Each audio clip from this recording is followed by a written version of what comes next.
Carolina on the ride.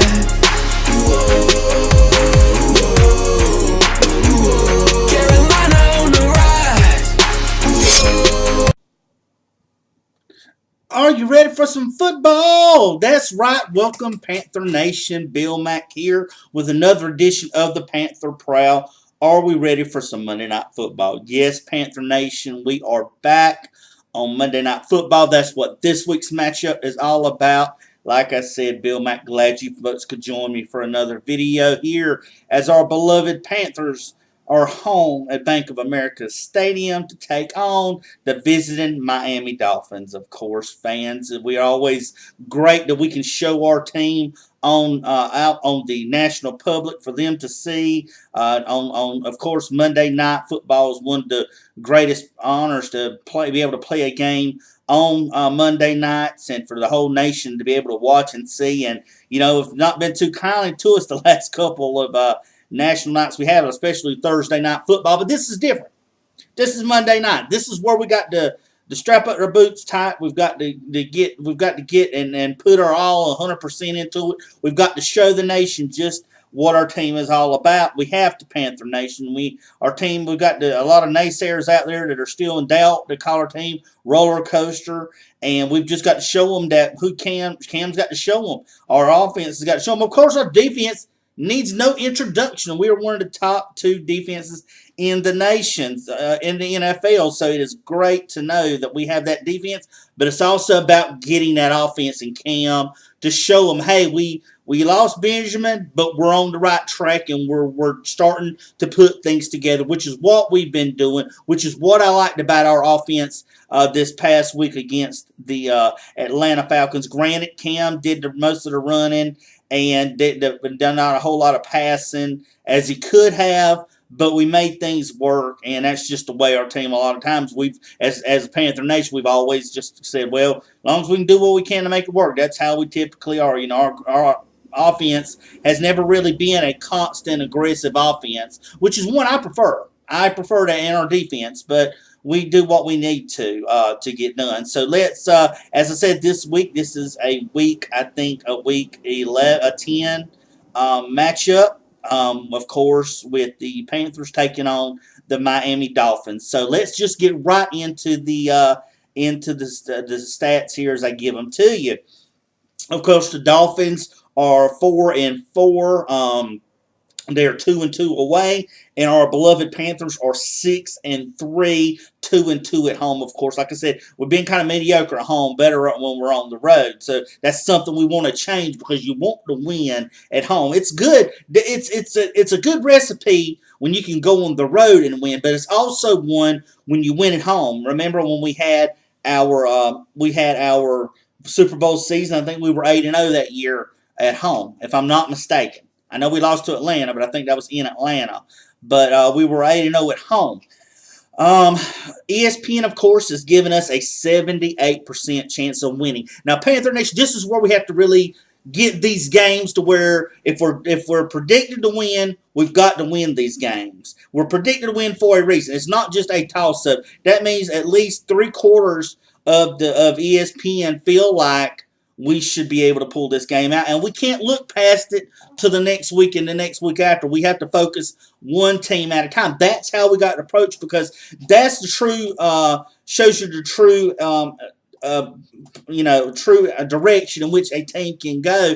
And of a true team that's a contender is when they are supposed to win the games they're supposed to win. The ones that kind of give them a hard time, that's the ones where we really shine. But when we give up and lose to a team like we did Chicago Bears a couple weeks back, when we should have beat Chicago Bears, that just kind of puts people in doubt. Or how are we supposed to beat these teams that are over 500, that have just as good a records we do, if we can't beat the teams that have below 500 records, or that we're supposed to beat? So that's where we've got to go. As we've got to continue on and put Miami away. We've got to put aggression on them. We've got to put our foots on their throats and stomp them. That's what we've got to do. We've got to really just simply not let up. You can't let up on a team, because if you do and you allow them to hang around, they can come back, and they can come back and bite you. So They give us a 78% chance of winning this game, which is good. Now, here are our beloved Panthers leaders on offense. We've got Cam with 179, 179 passing yard attempts to completions out of 287 attempts, 1,978 passing yards, 10 TDs, 11 interceptions.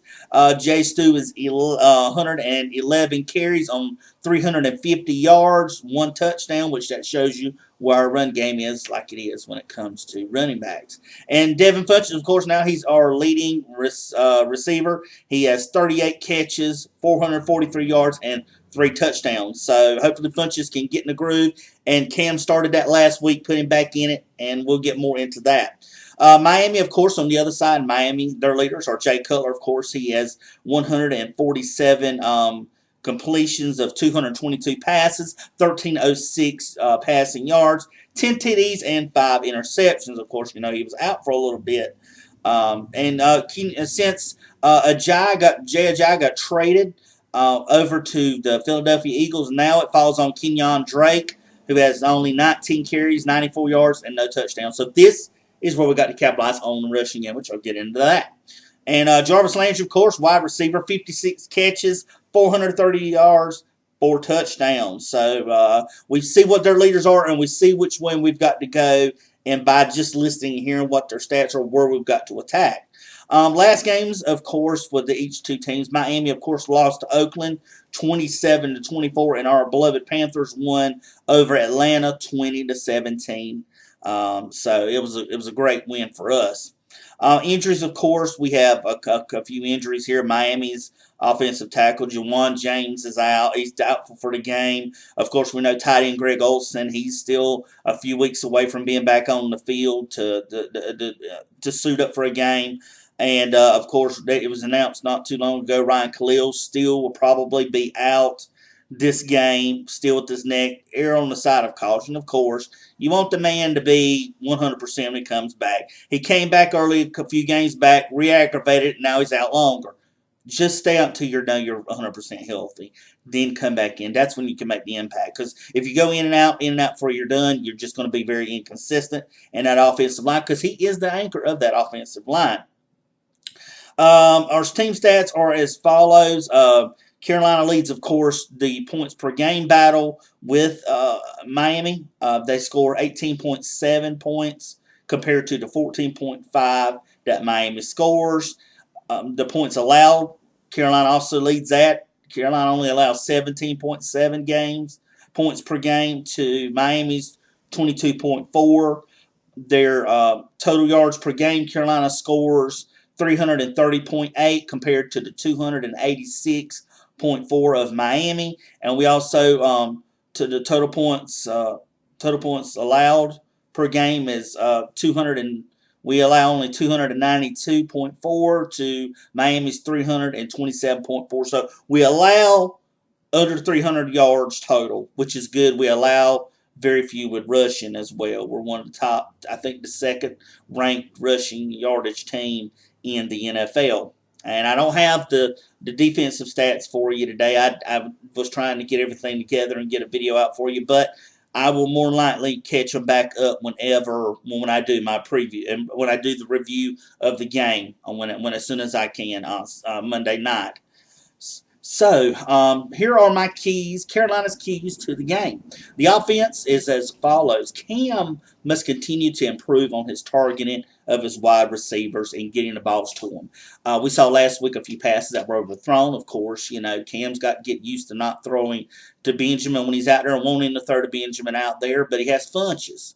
Funchess did shine a little bit last week as he has to continue to step it up. I've seen a lot of news reports over the last few, or not news reports, but sports reports over this past week so far, and people saying Funchess is not a number one. He's got to prove them wrong.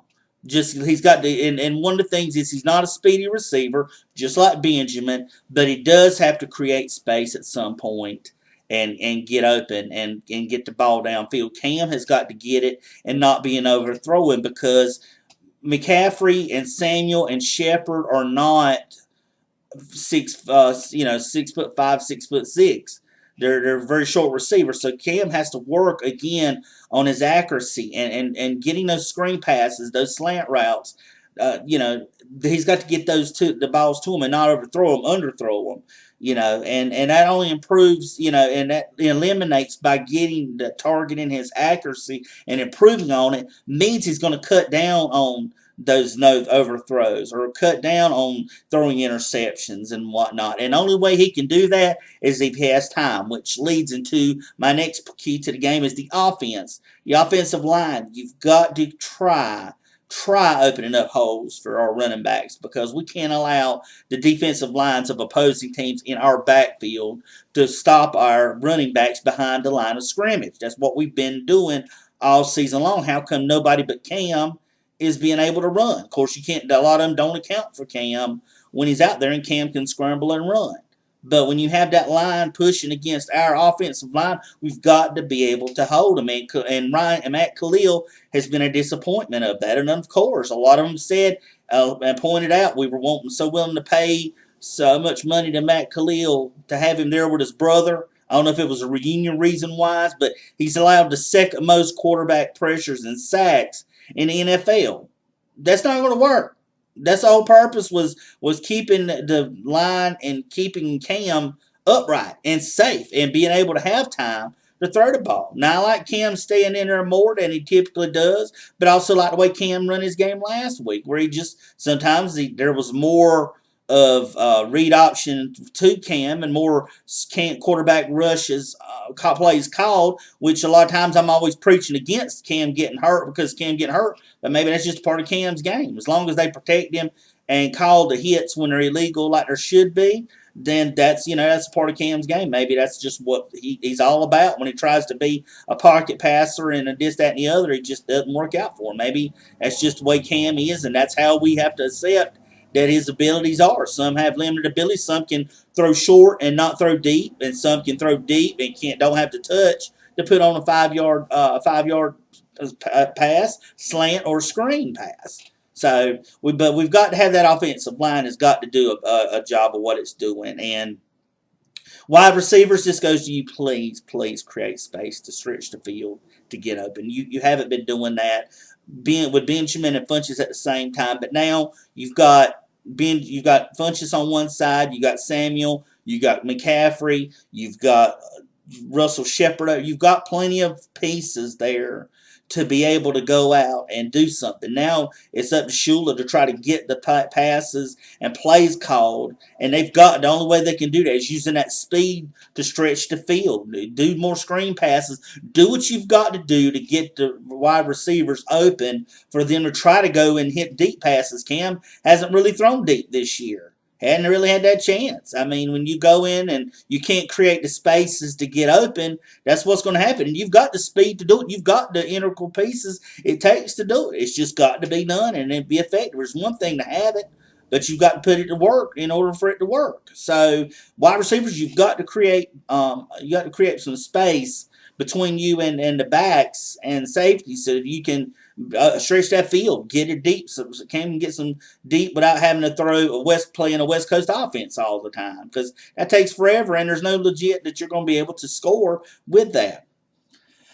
And also, 1-2 is, hey Cam, tight ends need loving too. Dixon, what happened to that 5-catch, 175-yard day that he had the other week? What happened to that? Why did you stop going to him? How many targets are you trying to get Dixon? I know you're longing for Olsen to come back, but Dixon is proven that he has capable hands if you try to get in the ball. Now, is that all on Cam? It could be also on our beloved offensive coordinator, Mr. Mike Shula, who really we understand and we have that relationship with Mike Shula, but he's got to get our tight ends involved. What's the use of having 2 tight end sets if you're not going to use it and make it any part of your plays? That's what you said at the beginning of the season when we were all like, all right, more 2 tight end sets. That's just what we need to get to rush. We're going to try to get, open our passing lanes up, but you're still doing the same thing. Really, it's not changing. Dixon's there to use. Use him. Go to him. We know, like I said, tight end Greg Olsen is going to be back in about 3 weeks. He'll be back on the field, but till then, try to use Try to use Dixon when you can. So we go to our beloved Panthers defense, and of course, hey, keep the only advice to you is and stress is just keep doing what you're doing. I mean, you're top five defense overall. Keep doing what you're doing. We want the big, we want our secondary, of course, to contain the big plays. To keep the field small. Don't let any of the wide receivers. Jarvis Landry's a threat. Be careful. Watch him. Be on him. Julio had a good game last week. He had 111 yards on 5 catches, but it was a very quiet game for him. You didn't hear much of him. And he did. The only thing you heard out of him was that drop pass in the end zone he had short. But he didn't get it. That's the point. And you didn't give up that many big plays to him. He didn't have that 300-yard game like he had on you last year. So stay on Jarvis, Landry, and keep the plays in front of you, not get outrun and get beat deep. Okay, our front four, our front seven, we got to apply pressure to the run to our quarterback. We've got to, of course we shut the rush down. That's important. That's what we've got to do.